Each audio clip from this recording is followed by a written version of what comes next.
À la une ce soir, les actes de délinquance sont en baisse chez nous. Le bilan des actions des services de l'État menées en 2017 a été annoncé au TGI ce matin. Seul point noir, les accidents de la route notamment et les violences sexuelles qui augmentent ostensiblement. Un vol Air France sur 2 annulé aujourd'hui. La grève annoncée du personnel a fortement perturbé le trafic aérien. À Paris comme chez nous, bon gré mal gré, les voyageurs ont dû trouver des solutions. Les rotations devraient reprendre normalement demain. Quelles conséquences les perturbateurs endocriniens ont-ils sur notre santé?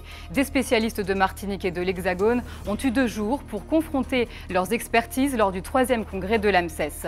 Et en football, victoire du RC Rivière-Pilote lors de la 2e demi-finale allée du trophée Margaillard hier soir. Ils ont dominé de la tête aux pieds le club franciscain. Score final 3-1. Nous reviendrons sur la rencontre. Bonsoir à tous, bienvenue dans votre édition.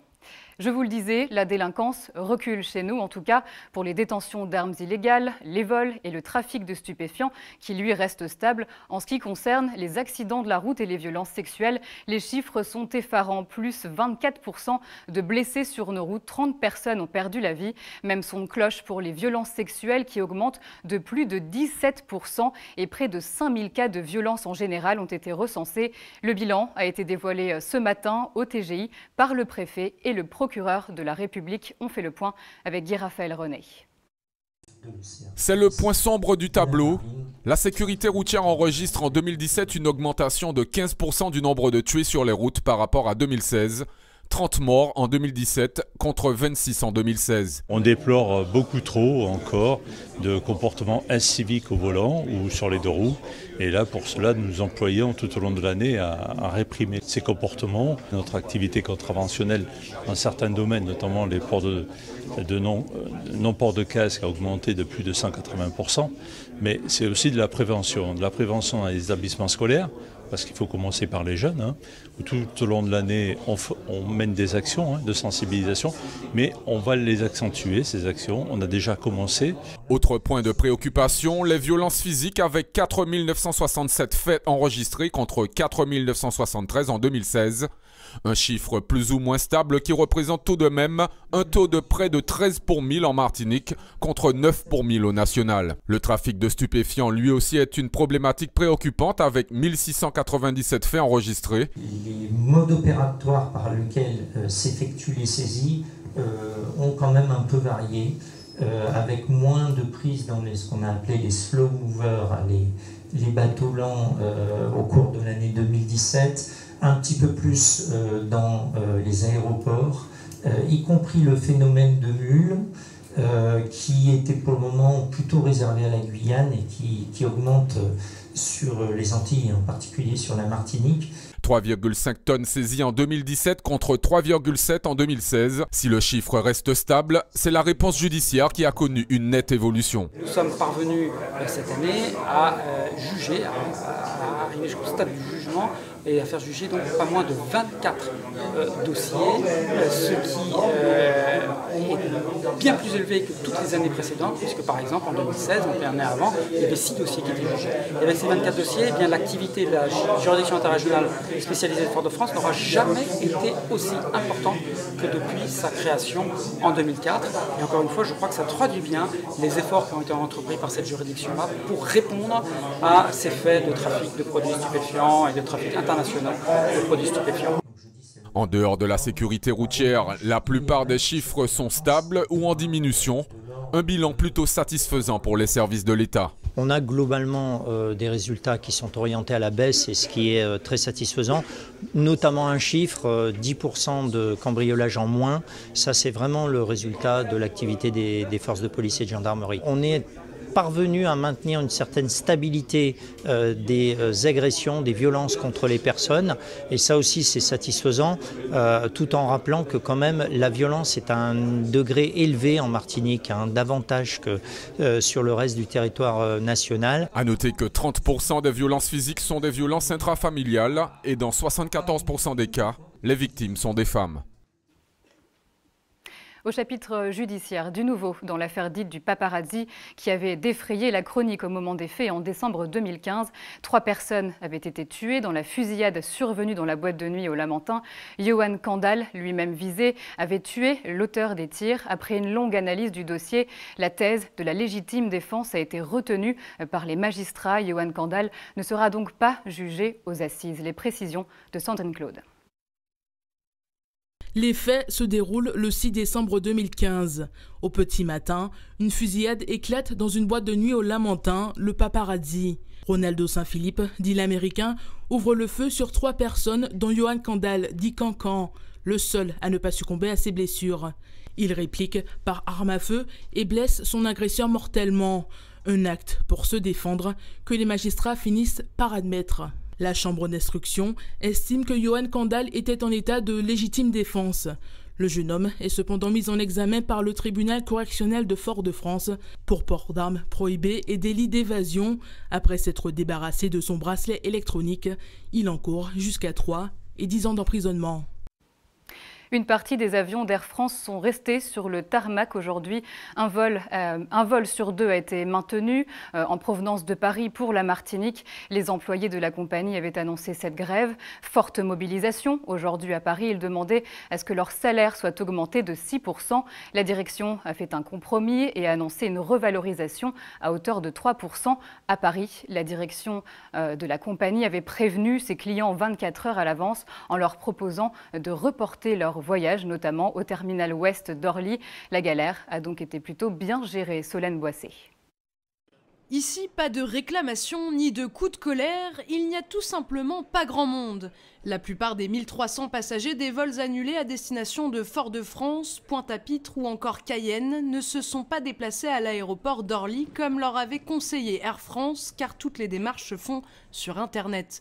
Dans le hall 3, parmi les voyageurs en attente, il y a ceux qui n'ont pas pu embarquer ce mercredi. Hier, je suis arrivée pour prendre mon vol à 15h et on m'a dit que l'avion était un peu surbooké, enfin était surbooké en tout cas, et que du coup, qu'on me proposait de me repousser au vol d'aujourd'hui. Donc on m'a proposé de me loger, aussi de me nourrir, on va dire, et de reprendre le vol d'aujourd'hui. Si Peggy a bien été prise en charge, c'est parce que les équipes d'Air France sont préparées à la grève depuis 2 jours. Plus de 200 000 messages ont été envoyés aux clients de la compagnie aérienne. Parmi les solutions proposées, il y a l'hébergement à l'hôtel, le report du vol et même des avions supplémentaires. On essaie de maintenir un maximum de vols et on fait aussi quelques affrètements pour maintenir effectivement les vols. Et aujourd'hui, par exemple, on a un Fort-de-France qui est affrété auprès d'une autre compagnie. Mais ça nous permet effectivement de maintenir le vol et de permettre à nos clients d'atteindre l'escale, la destination prévue. Les revendications des salariés d'Air France ont porté leurs fruits à moitié puisque la compagnie aérienne a accepté d'augmenter leur salaire entre 2,5 et 3% contre les 6% initialement demandés. Quoi qu'il en soit, le trafic aérien devrait reprendre normalement ce vendredi. Et une autre mobilisation, celle des agents de la CACEM. Tôt ce matin, ils se sont regroupés devant le siège de la structure à Fort-de-France. Les syndicats dénoncent les conditions de travail de certains de leurs collaborateurs. Le président de la CACEM les a reçus dans la foulée et leur a promis d'éclaircir la situation. Ils devraient de nouveau se rencontrer lundi prochain. Alors que le dossier du chlordécone est au cœur des discussions entre les parlementaires ultramarins et la ministre des Outre-mer, Annick Girardin, chez nous, depuis hier, des médecins spécialistes ont étudié les impacts des perturbateurs endocriniens et leurs conséquences sur notre santé, maladies chroniques, cancers et surtout problèmes de fertilité. Et durant la grossesse, ce congrès, le 3e de l'AMSES, se tenait à l'hôtel Batelière. Sandrine Claude. Présents dans l'air, les produits alimentaires ou cosmétiques, les perturbateurs endocriniens sont dans notre quotidien. Ces substances chimiques étrangères à l'organisme peuvent avoir un lourd impact sur notre santé. Le fait n'est pas nouveau, mais c'est pour mieux les comprendre que des spécialistes de médecine environnementale se sont réunis. L'une de leurs priorités, trouver les arguments pour établir de manière formelle un lien entre l'exposition aux substances et une liste de pathologies sous-jacentes à rallonge. L'obésité, le diabète, il y a la stérilité, il y a des troubles neurodéveloppementaux chez l'enfant comme l'autisme ou l'hyperactivité, il y a des cancers. hormonodépendants, comme le cancer de la prostate, cancer du sein, cancer du testicule et éventuellement d'autres cancers. Autant de maladies auxquelles s'ajoutent des problèmes de fertilité. Il existe une dégradation vraiment des paramètres spermatiques qui peuvent être influencés par certains produits toxiques. Je prends par exemple l'exemple du tabac ou de certains produits chimiques comme le biphénol A ou les phtalates qui sont relargués dans les plastiques qui sont chauffés. Les conséquences directes, c'est tout simplement d'avoir un délai à concevoir qui sera plus long, c'est-à-dire que les couples de nos jours vont peut-être avoir plus de difficultés à voir venir une grossesse. Il faut absolument, chez la femme qui veut avoir un enfant ou une femme enceinte au premier trimestre, ne faire ne serait-ce qu'un dosage de TSH, déjà l'interroger s'il y a des antécédents d'hypothyroïdie auto-immune dans la famille. Les grossesses peuvent elles aussi être impactées. Pour éviter un maximum de risques, certains spécialistes recommandent de changer certaines habitudes du quotidien, bien avant de tomber enceinte. Faire cuire dans l'aluminium, dans le papier aluminium, ou d'utiliser des boîtes en plastique dans le micro-ondes. Donc des conseils très simples sur l'alimentation. Après, il y a des conseils très simples aussi pour diminuer la pollution environnementale dans les maisons. Moins utiliser de sprays anti-poussière ou des sprays pour parfumer la maison. Toutes ces thématiques seront de nouveau abordées lors des journées portes ouvertes de l'AMSES ce samedi au campus de Schellcher. Une citerne de 23 mètres cubes et 1000 packs d'eau, c'est la solution temporaire qui a donc été apportée en urgence aux habitants de Grand-Rivière hier. Suite à leur mobilisation coup de poing, ils sont privés d'eau courante depuis 2 semaines. Alors que la rivière, seule source d'alimentation, est tributaire du mauvais temps, elle est toujours trouble et donc impropre à la consommation. Le plan B de Cap Nord et de la SMDS a-t-il réussi à apaiser les esprits des habitants? La réponse avec José Lechertier. Se réapprovisionner dans des citernes, un bond dans le passé. Ça fait l'ancien temps, mais il faut faire avec, c'est la nature, on n'y peut rien. Hier, la rivière était bien claire, aujourd'hui, regardez sa couleur. On n'y peut rien, c'est la nature, hein. Qu'est-ce qu'on peut faire? On fait avec. Ça me fait tout. Je suis obligé de descendre chercher gloire au panier. Mais c'est pas un bagage qui... Bon, il parle loin, moi, ça me va à tout prix. Mais ce temps le fait.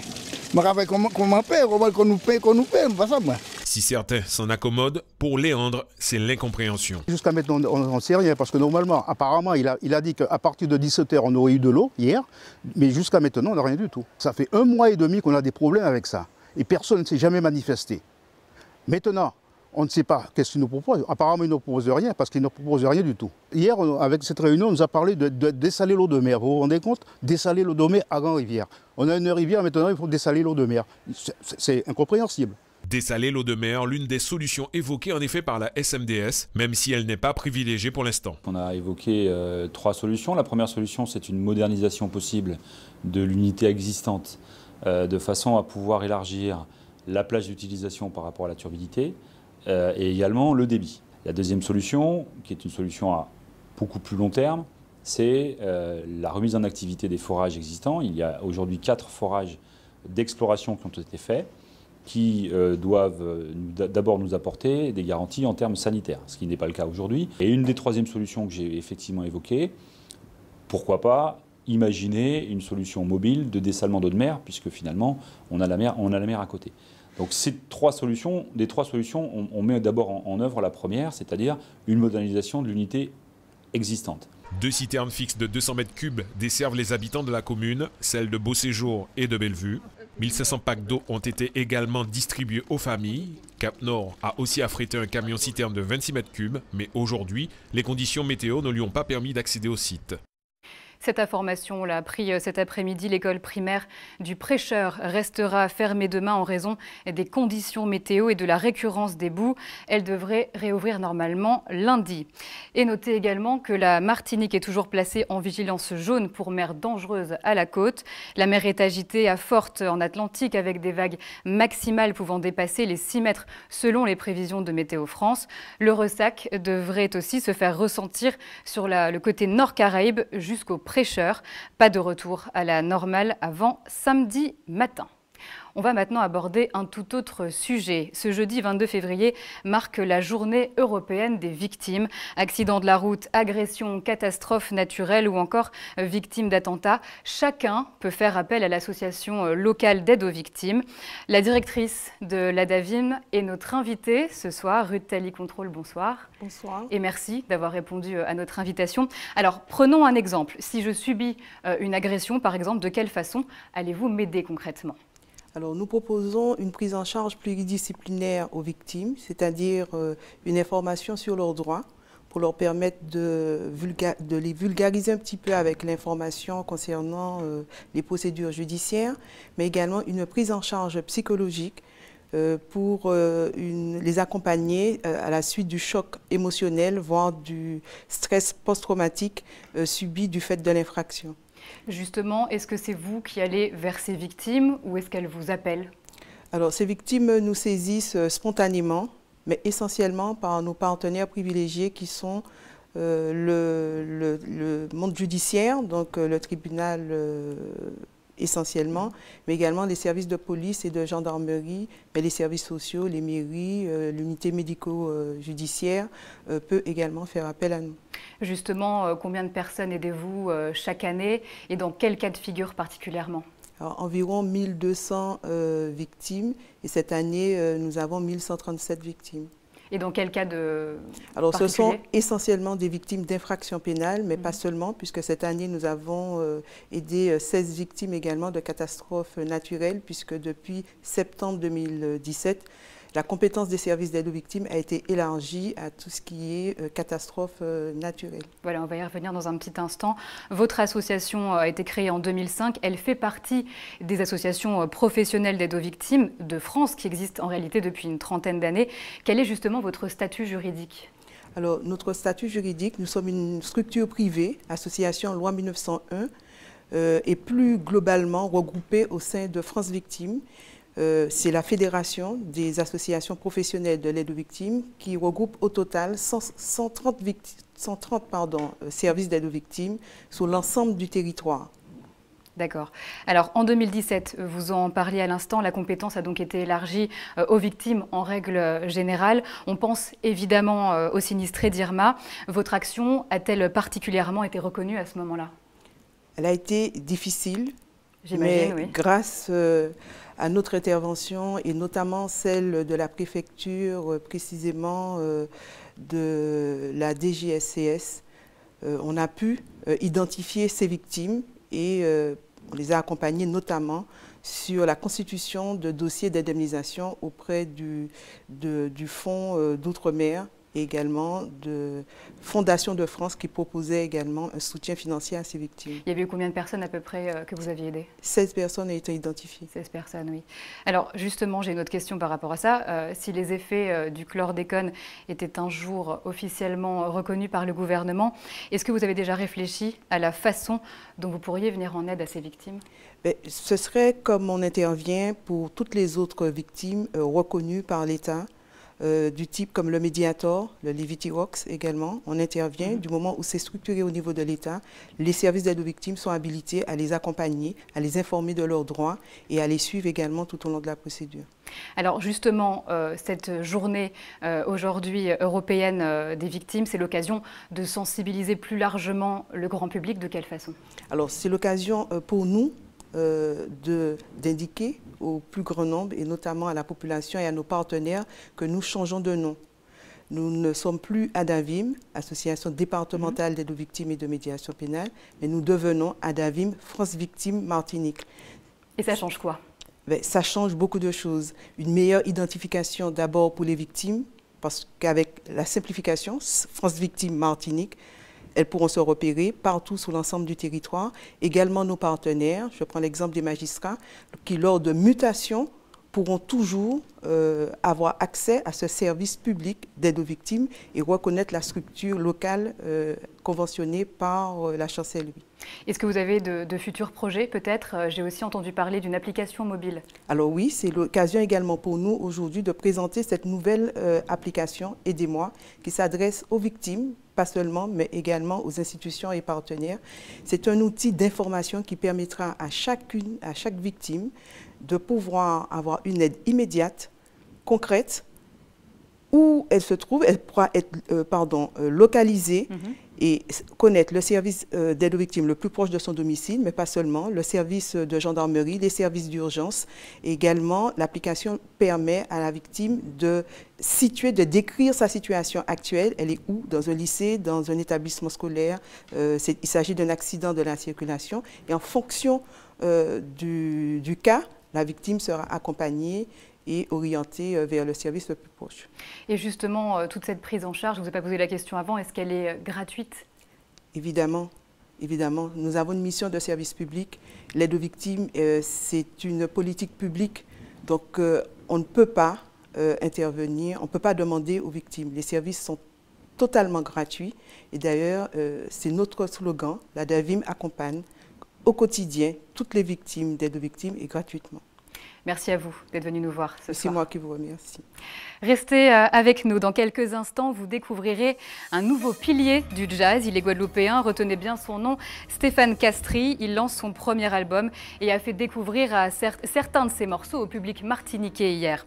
Et dans votre JT des communes avec Hubert Bornil, nous irons au chevet des marins-pêcheurs de Grand-Rivière. La houle incessante transporte avec elle des tonnes de sable qui bloquent aujourd'hui l'accès au port et toute activité. Mais pour l'heure, nous partons en Guadeloupe. Les pêcheurs de l'île Sœur sont eux aussi en difficulté. Le mauvais temps les empêche de sortir en mer et impacte fortement leur activité. Nos confrères de Guadeloupe sont allés à leur rencontre. Depuis plusieurs jours, les marins-pêcheurs sont contraints de rester à quai. Vigilance jaune oblige, mais les hommes de la mer ne restent pas les bras croisés. C'est l'occasion de s'occuper du matériel ou de l'administratif. Au moment vigilance jaune, ces marins-pêcheurs-là, ils sont occupés de ça qui a fait à terre, c'est-à-dire si on a des casiers en préparation, ils ont fait une feuille, si on a des filets à eux, tout ce qui concerne la pêche, ils ont fait une feuille. Parce qu'il y a un papier administratif peut-être en retard pour profiter pour une feuille, peut-être on a des outils pour mettre en place pour profiter. Si c'est vous qui avez fait casier NAS, ils ont occupé des NAS à eux, même dans le coin, ça a un petit côté pour rester plus faible à eux. En principe, là où sont marins-pêcheurs actifs, ou toujours que tout le monde pour faire au niveau des travailleurs. Parce que même si on vit vigilance, ça ne veut pas dire qu'on ne peut pas travailler. Une situation qui enfonce un peu plus la profession dans la précarité après des événements cycloniques. Effectivement, ça va venir l'eau peut-être pour marins-pêcheurs. Surtout actuellement, nous avons des difficultés de vie. Bon, si vous savez exactement, ces pêcheurs-là te descendent dans la rue là, ils te collent déjà pour Maria, il y avait l'autre qui connaît passé là. Donc, toujours nous en fait. Donc, ce qui a fait, nous au moins 4 à 5 mois, nous avons un problème perpétuel.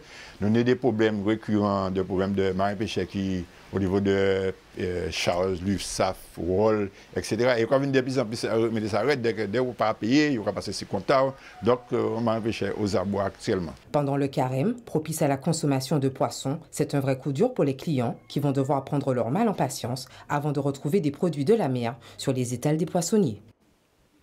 En Guyane, à présent, nous allons découvrir un appareil médical révolutionnaire. Son nom, le Lucia. Imaginé par 2 médecins autrichiens, un neurologue et un psychologue clinicien, l'appareil utilisé en sophrologie aurait des vertus sur nos neurones. Gaël Oassim l'a testé pour nous, mais nous y reviendrons dans quelques instants. Pour le moment, nous restons chez nous pour parler football avec la 2e demi-finale allée du trophée Margaillard hier soir.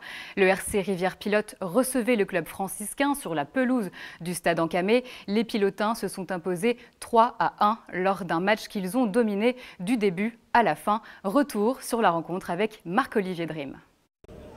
Une 2e demi-finale allée du trophée Margaillard opposant 2 ténors du championnat de D1.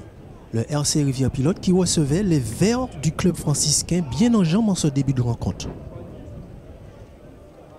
Une partie équilibrée qui allait sourire aux violines qui, à la 16e minute de jeu, ouvre le score sur un pénalty transformé par Grégory Pastel.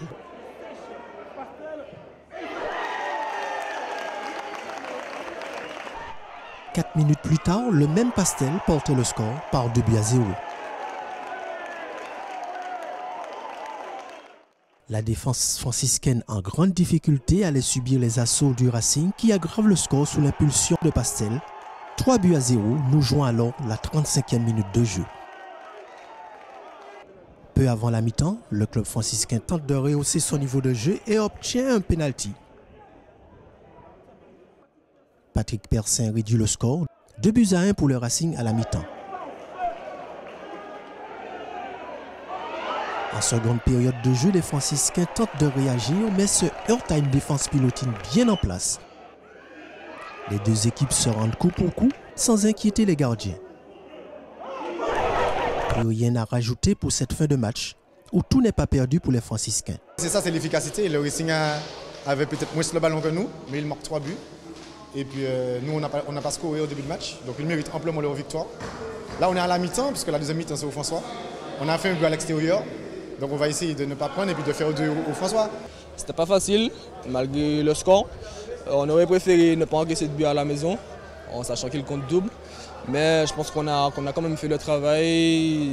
3 buts sur nous, dès qu'on aurait gagné 3-1, on aurait signé tout de suite. Et puis sur le plan personnel, un skipper, ça fait toujours plaisir. Une première rencontre à l'avantage des Pilotins du Sud, qui auront fort à faire lors du match retour prévu le 7 mars prochain en terre franciscaine.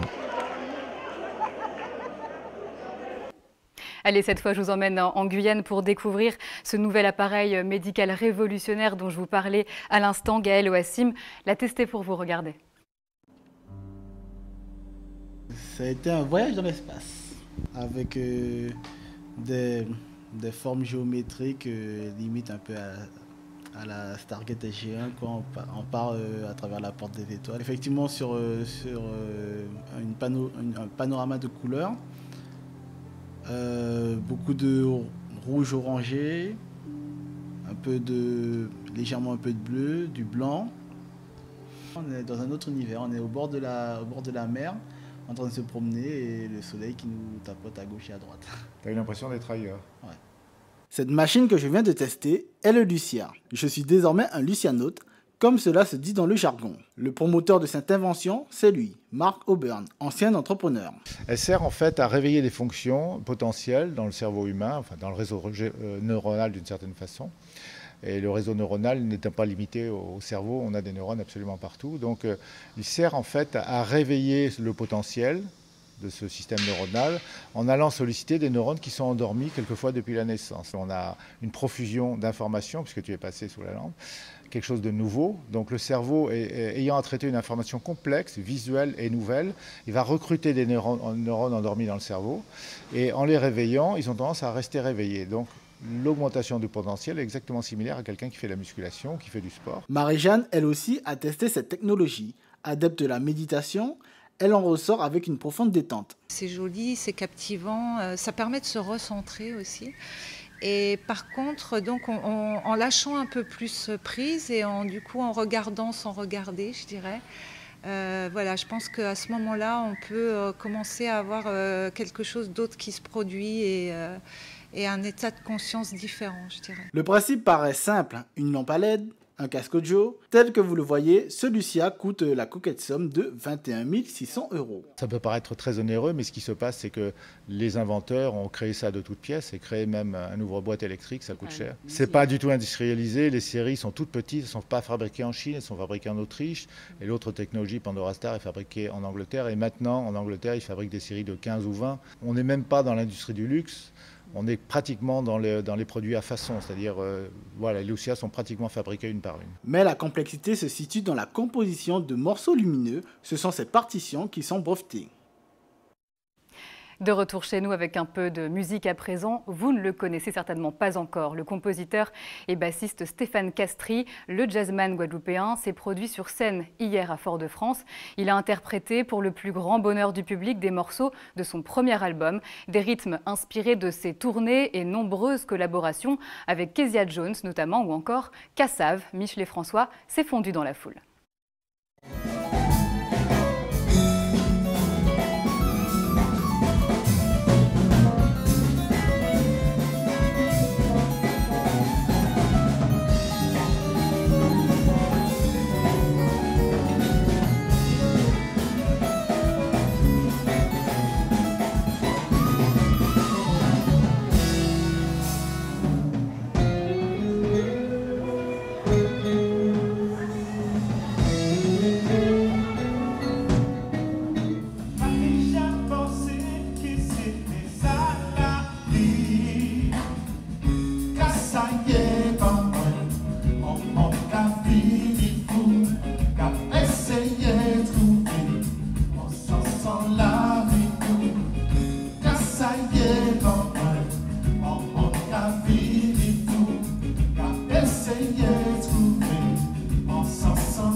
Et il est temps de se rendre du côté de vos quartiers. Tout de suite, le JT des communes.